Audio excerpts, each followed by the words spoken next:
Jambo bwana journalist. Asante bwana journalist kwa kunipa kauli.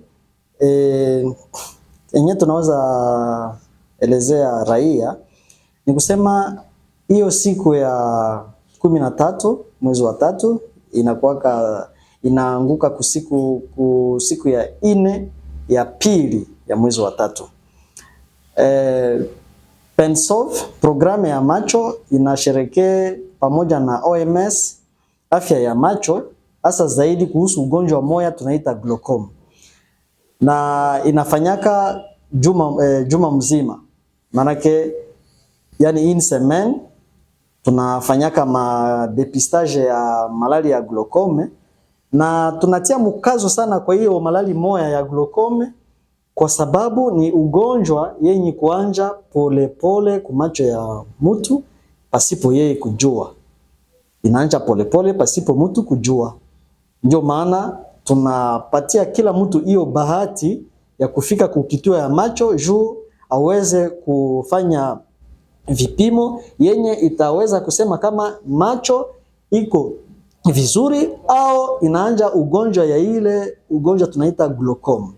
Ndio maana tunaalika raia hiyo siku ya 3 waweze kupita. Tutaweza kufanya consultation ya bila malipo kusudi mtu aweze kujua hali ya macho yake, ijapo hatapata dawa ya kuanja matunzo ikiwa anagonjwa ile ugonjwa, atakuwa amejua hali ya afya ya macho yake. Asante. Pale unamaanisha unataka jua nini nasababisha ile ugonjwa, manake cause. Ile ugonjwa inatokana na masababu mbalimbali. Sababu ya kwanza inatokana na miaka. Wakati mtu anaeneza miaka 40 na kupanda, anakuwa mtu mwenye anaweza kuwa na hiyo ugonjwa kwa sababu ya uzee ya macho. Hiyo ni sababu ya kwanza. Ndio maana daire tutasema kwa hiyo siku ya 13 tutaalika watu wote wenye wako na umri ya miaka 40 kupanda juu bao biko kutranche ya miaka yenyewe iko a riske kwa kudevelope ile ugonjwa. Apare ile kunakuwa kitu inagonga licho tunaita traumatisme. Kama kitu inagonga licho inaweza kuwa muti, inaweza kuwa makofi, inaweza kuwa mjeledi, inaweza kuwa busho ya buteye, inaweza piga licho, ile inaweza sababisha ile ugonjwa ya glaucoma.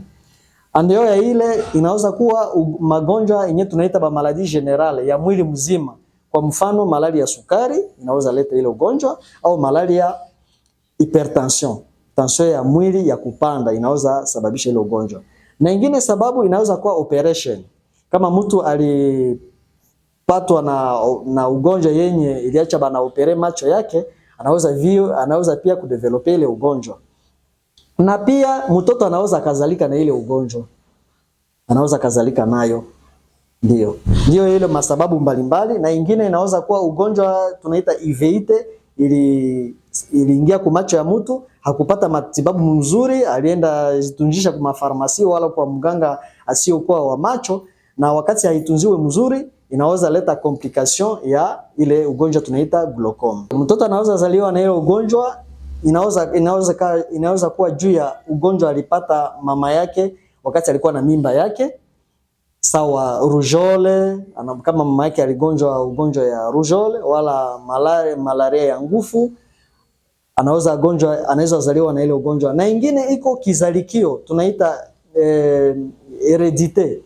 Donc mtu tangia kuumbiwa ndani ya tumbo ya mama yake, mwili yake ya ngambo ya macho haijengewe mzuri kunamna yenyewe, wakati mtoto atazaliwa mara moja atakuwa na ile ugonjwa.